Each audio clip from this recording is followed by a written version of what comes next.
Welcome to my show. I'm a guest here. Her name is Sally Dukes. Mrs. Sally, how are you doing, ma? Very well, thank you. Very well. I'm in Greece. And where are you? Wow, Are so you much in beautiful. Nigeria? Exactly. I honestly thought you were in the United States, to be honest. I can't believe you are in Greece. And I hope Greece is doing perfectly well, great, calm, and also great as well. So I sincerely appreciate you for the time and the opportunity. Firstly, you are an author. You're also an educator and a physiotherapist. Can you please, Mrs. Sally, discuss more about yourself and how you are doing currently now, Mrs. Sally?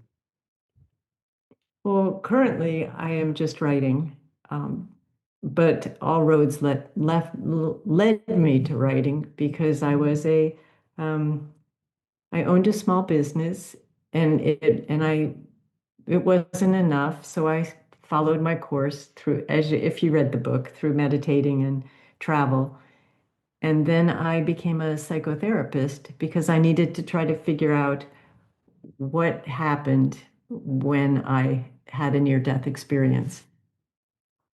And then from there, I, I became a school teacher because I really like adolescents and children, and I thought that with my understanding from psychotherapy that I could help middle school students, that terrible age when they're adolescents. Then I retired and started to write, and that's where I am now. Very much beautiful. It shows that near this experience are still in existence. There are a lot of people who usually have the situation and also experience as well. And for you to have such experience and also bring it to profound thing that people can also learn one or two things from really means a lot. There is a lot of people who wants to know where are we going if we left this world exactly. So I sincerely appreciate you for the time. So honestly speaking, so I would like to drive to your book, Mrs. Sally, Drama Girl. Can you please, Mrs. Sally, discuss more on the book? And do you also plan to write more books in the coming future, Mrs. Sally? Well, I don't know about more books because I just finished this, but this book, it's really the story of my life.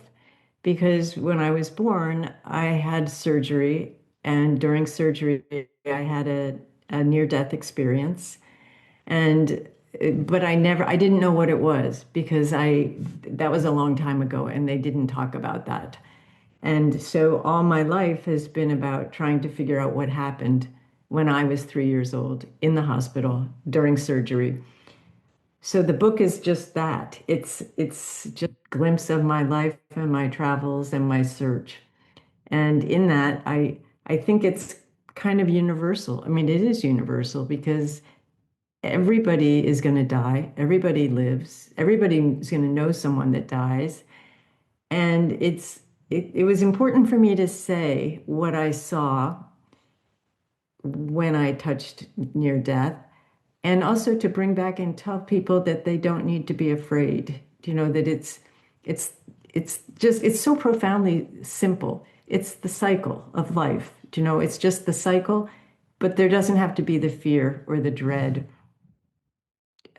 Grief, probably, yes, but it's a very beautiful thing for those who die. I know on this side it's sad and it hurts, but the people that die are in a good place. That's what I wrote about. Well, a little bit about that, but that would be my message that I'd want to let people know that in every moment there's birth and death. And you're going to face it, and it's a good thing. Everybody's going to face life and death. Everybody's going to know someone that died, and there's a beauty to it. I was saying, and I don't know if you heard this, but on as a person witnessing it, it's very sad, and there's grief, and there's longing, and but the person that is transitioning has met love. They have met something beautiful, and they're ready to go. And in that, they are traveling, and they're not alone. They are with they are met and they are taken. and they are in a, just a beautiful space of love and I just keep saying love, and it's not even the right word, but they're totally embraced, and it's a good thing. It's a good thing. Not that you want to die, but they're okay, you know? Definitely a great thing. As we That's usually what. say, in this life that we find ourselves, this is just an intermediary. We are brought into this world for a perfect reason, and we are also going to definitely be also leave God into away from this Lord one day. And that is the beauty of the life. But what is the experience? And that is what people would like to know, the beauty of it, how beautiful it is, how it's going to be after this time that we are on earth. And that is why I would also like to drive to the point of the area or your journey of life into death. And you came back again with some certain experience, as you said, you had it earlier when you were in your young age, at the age of 3, if I'm right. So your book really explores the Yeah. journey of life into death and also back again. How did your near death experience really change the way you understand life itself, Mrs. Sally? That's tough because I was 3 years old, you know, so I've always, I'm 73 now, so for 70 years, I've always seen things just a little differently. And so I don't know what it's like to not be influenced by it because I was touched very young and I don't remember before. So yeah, I don't know. I don't have, I don't know. Right. I completely But agree. it has impacted me. 100% I agree with you, Mrs. Sally. I do know, at a very young age, we haven't gotten to the sense of maturity where we can get to remember everything that do happen during our young age. And at that stage, it shows that even if such actually happen, it's very much difficult to actually give the sense of recall and also reflection as well. But we have to also know that there is also a very beautiful life after this life, after our death, that is more tremendous, more great, and also shows the love that we do need and what would be lacking in our time today. And I would also like to drive to the point whereby many people are in the position, to fear death because of the unknown. It is really rampant. And I do not know why, but several people, by the time they hear death, they really bring in a lot of fear in it, as if it wants to come one day. So many people fear death because of the unknown. What did you think your experience revealed that helped Mhm. replace fear with a deeper sense of meaning or peace, Mrs. Sally? It's difficult because we're kind of conditioned to think of it as being afraid of death, as darkness, as, the end. And we're not conditioned to think of it as the next phase. And we're not conditioned to know that that it's a beautiful thing. It's a beautiful thing. It's a beautiful experience. And if we could live knowing that, we wouldn't have to live in fear of death. We would know that when we're ready, we're going to go, and we're going to be met by people that we've known before, and it's going to be light and love. And those aren't even the right words. It's just going to be a wonderful experience. And you asked this question early in your notes that said, how can you find the words or what language? There are no words because death is beyond language. There's no words for what you're going to experience. So the closest thing I could do was to put the experience into words, but the words they don't they don't give it what you will experience. They don't tell it enough. They don't. I can say it, you enter a dark tunnel, you see a luminous light. You're surrounded with love, but that doesn't that's not the experience. Those are words, but people will have to know that it's something great is waiting on the other side. Well, that is all what we always hope for. That after this time on earth, Despite what we've tried to improve, what we've tried to build, when we are living to the upper ground. And as you said, there is no language. On earth, we have thousands of language, but we do not know how it is after this our time. And there is no language that we can actually give a specificity or a specific word towards in regards to that perspective. So it shows how powerful and also how imagined it is when it comes to our life on earth. And also, Mrs. Sally, I would like to drive to the point of your journey as an intellectual unfolding because you describe that journey in your book too as well. What do you think your story reveals about the deeper spiritual patterns of human life, Mrs. Sally? That was an interesting question that you posed, and I don't have the answer to that. I think we're all connected, and I think there's spirit. There's always spirit, but I don't have that answer. I like that question, but I don't know. Do you have a take on it? Do you have an answer for that you Well, see in your life? honestly speaking, I don't think I really, really are. But when it comes to the spiritual meaning pattern of life and also what our story reveals in regards to that perspective, it shows that we are all spiritual beings. We are all connected in terms of spiritual beings. And also, the body we do have are just like the shield as well. And after this body that we are using on earth, there is something that is also in our or that is also giving us the life for us to breathe. And those are one of the tools that will also take us out of this life for us to see the greatness of what is coming after this earth as well. It also bring out the results. So I think that is one of the two things when it comes to what your story or what it reveals about the spiritual patterns of human life. So I sincerely appreciate your suggestion, Mrs. Sally. And also, I would like to drive to the point of how you think reflecting on death can also awaken us to live more honestly. Because when we have a sense of death, we do know we Yeah. will die, whether young or old, we are going to definitely leave the world one day.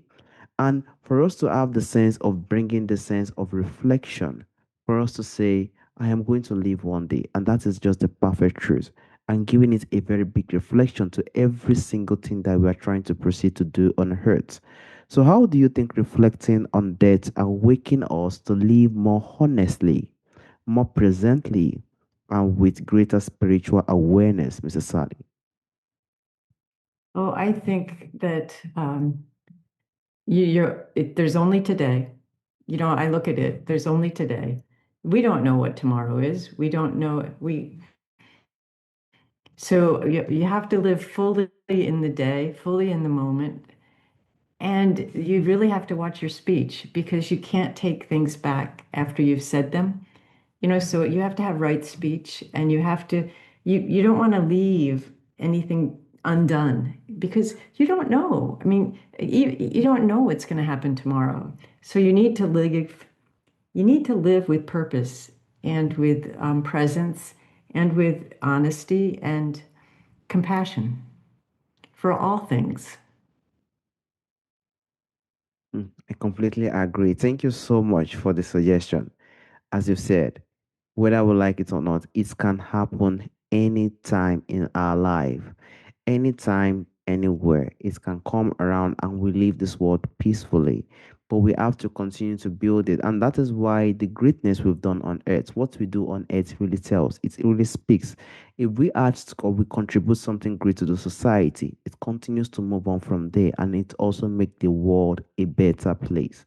And that is why we have to do what we can do to the society before we move to the next generation of the world as well.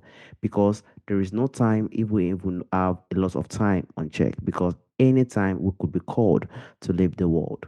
And also, I would like to drive to the point of the areas you think for people who are afraid of the dark and also the unknown, or what life beyond this life will look like. Some people could be in the position whereby they are afraid.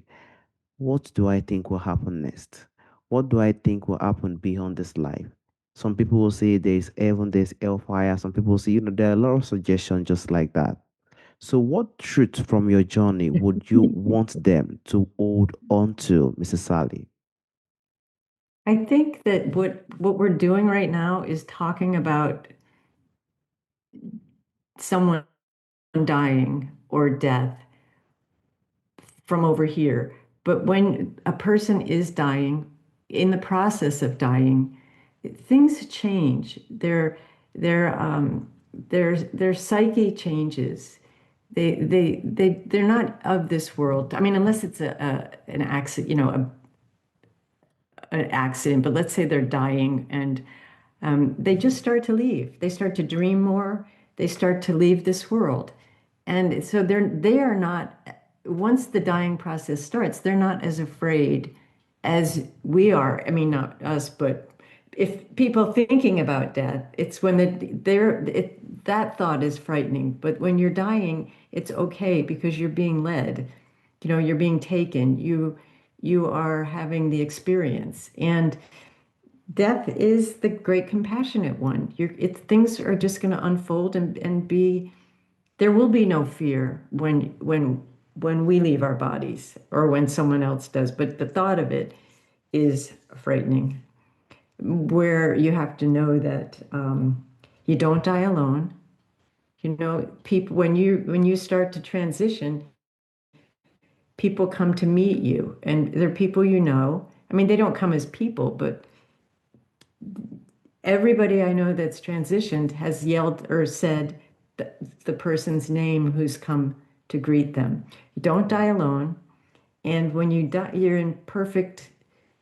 enveloped in this beautiful web of love. It's the word I'm using, and it's not the right word, but it's a beautiful thing.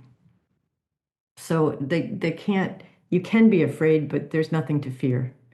I fear dying, like being sick and dying and the body starting to, fail. But I'm not afraid to die. Completely agree. Thank you so much. As you said earlier, death isn't something that is really painful. It is something that will definitely come. And we should be always, 100% not afraid of it. Because despite how it is, it also gives us the position whereby it doesn't feel more painful. When death just comes, it just leaves our body. There is no pain. I think that is one of the things people usually feel like, when these days want to come, I think it could be really painful. It could be really, really not easy for one. But it doesn't, work that way. There is a way our body is being programmed. And there is also a way it is being programmed when it's also time for it to also leave as well.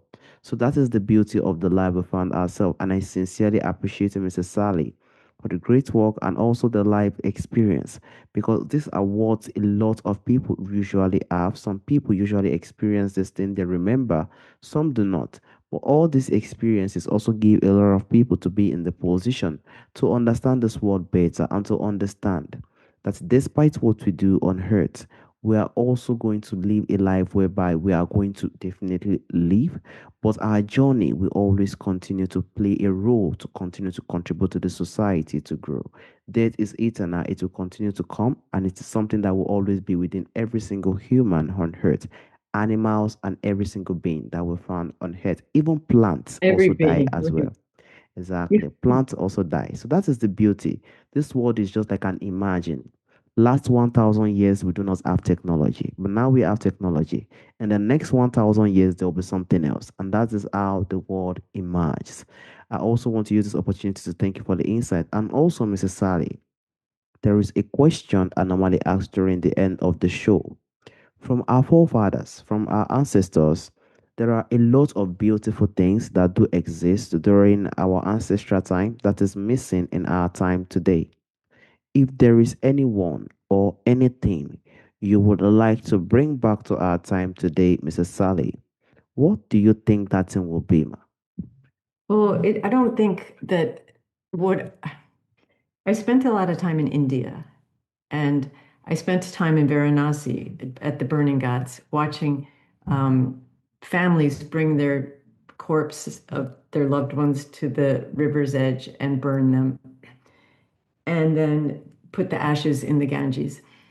And what I learned from that was that death could be a celebration. It wasn't, it was sad, but it was also a celebration. It was wild and colorful, and there was music. And in our life here, not in Greece, but in the United States, when someone dies, they put them in a box, and and everybody kind of cries and they sing a song, and then they go into the earth, and it's cold, and that's that what I would like to have is more of a celebration of death in our culture, and not such a I don't even know if the word death is used when people are dying. Everybody talks around it, but like I would like it more visible or more available. I'd like to be able to talk about it and celebrate it, and not, especially not put it in the ground. That's scares me. So that I would like that, but I don't know that that's the answer to your question. Honestly speaking, when it comes to death, it's always painful, most especially if it's our loved one, someone that is very close to us, someone that was always there for us, someone that usually give us the care and also the attention as well. It is always not easy, but despite how tough it is also a sense of memorable joy because we believe this person is going up to the higher level to also experience more and also for us to do and continue what he or she has brought into the world and also develop it as well. And that is the beauty about the world we find ourselves. Celebration is great. We know it's painful, but we also need to celebrate this person and also show that we do love them, we care for them, and every single thing still rule. And also, we are still doing great in the world that we still find ourselves as well. Mr. Sally, I also want to use this opportunity to thank you for the time, the opportunity you've given to me today for us to have this impactful and also your book and also a profound conversation as well. Thank you so much, Mrs. Sally. Thank you very much. Nice to see you. And you too. Have a wonderful day, Mrs. Sally. Bye bye. You too. Bye bye.